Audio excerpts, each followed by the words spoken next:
Good morning students. In this video we will continue with our chapter 3 with the topic plastics. Students, when you look around yourself you will find there are a lot of things made up of plastics like water bottles, storage jars in the kitchen, buckets, combs, chair, plastic bags and many more. So we can say that plastics plays a very important role in our life. But they all are different from each other. How? So to understand this, let us draw two figures. What is the difference between the two? Yes, first one is having linear arrangements of the molecules, whereas in the second one, the molecules are interlinked. We can say it is a cross-linking arrangement. So students, as you all know, plastic is a polymer. And so the monomer in plastics are arranged in different pattern, either linearly or in a cross-link manner. So it is not only this arrangements is different in the plastics, but the difference in the monomeric units that make up the polymer is also responsible to give different forms of plastics. So on this basis, plastics are usually classified into two major groups. The first one is thermosetting plastic and the second one is thermoplastic. Students, thermosetting plastic are the plastic which once molded do not deform or melt on heating. They are heat and fire resistant plastics. Okay, for example, melamine, bakelite. Bakelite are used to make the electrical appliances, whereas the melamines are used to withstand with high amount of heat, and so it is used to make tiles, kitchenwares, etc. Okay, whereas thermoplastics can change their shape on heating, means they deform on heating or bend easily. For example, polythenes and PVC. Polythene is nothing but poly plus ethene, means ethene is the monomer used to make that polymer, polythene. Okay, PVC stands for polyvinyl chloride. Polyvinyl chloride, it is used to make the pipes. So hard PVC are used to make the construction pipes, whereas the soft PVCs are used to make the containers we are using in our kitchens.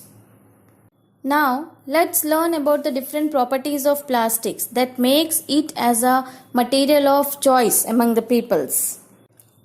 Plastics are easily moldable into different shapes because of their arrangements. Many of the plastics can be molded again and again and can be given different shapes. It is reusable.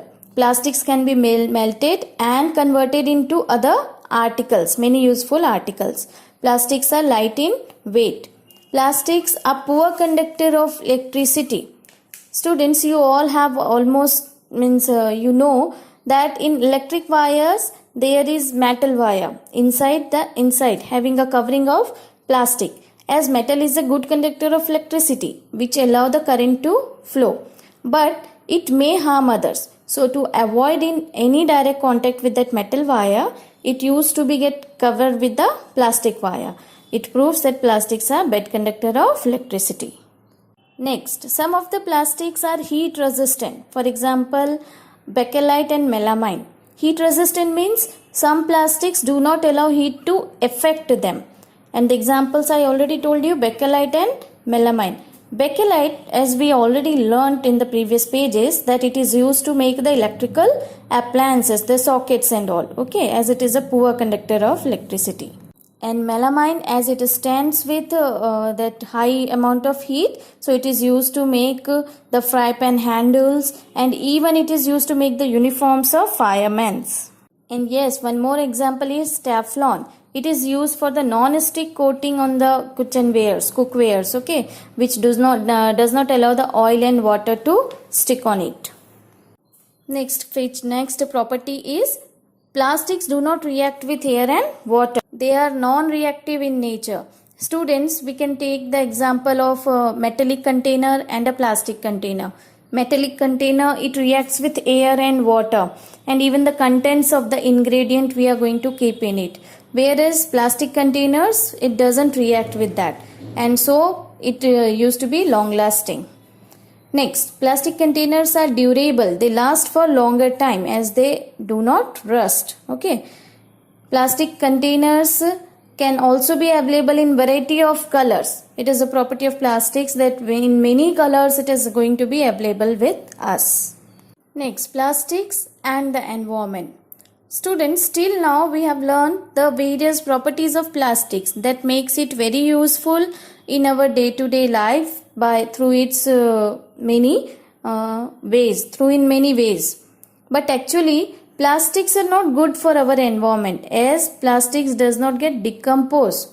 Okay, students, anything which is of no use to us forms the waste. What we used to do after plastic is after its use up, we used to throw them. Have you ever thought what happens to that plastic if it is going to be now a part of a garbage bin? Okay, so what happens to it? We are going to just throw it in the garbage bin. Then what happened to that garbage, or what we can do with that plastic garbage?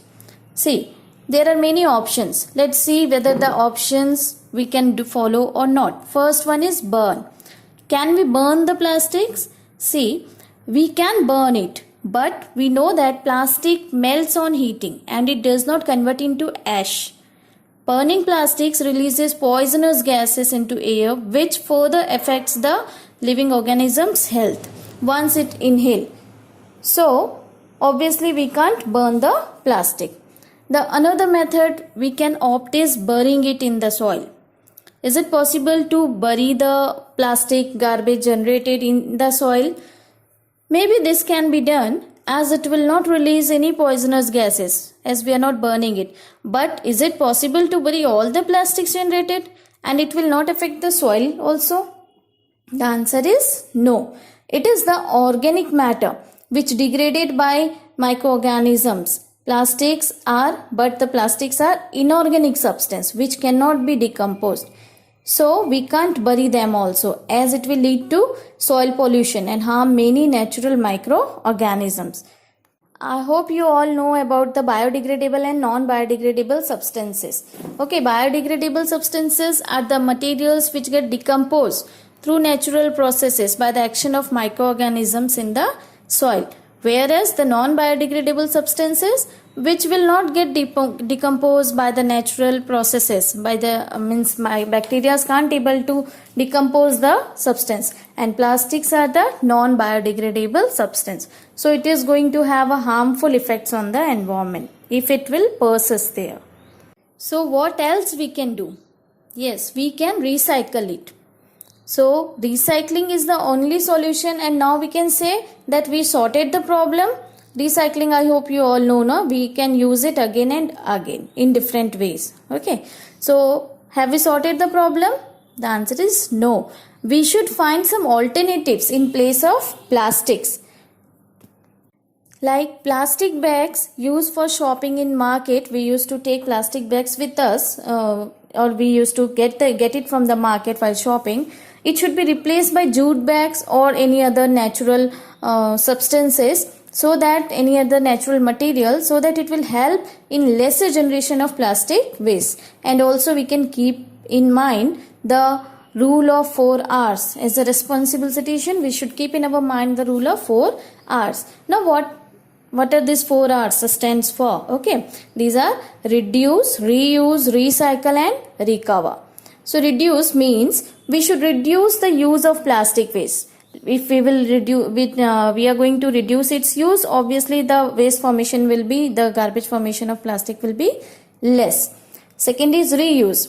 If we reduce the reusing of it, and it should be used repeatedly again and again. So that is known as reuse. Next is recycle. Once it is useless, it should be recycled, means we should convert it into different useful products. And the last one is recover. Now what is recover? Some plastic materials can't be recycled. So we can recover the energy stored in them by processing them in different stages. We can collect the energy stored in their structure. Okay. So by keeping all these points in our mind, students, we can protect our environment in which we are living. As if it will be polluted, it is going to affect us only. So here we end up with the chapter.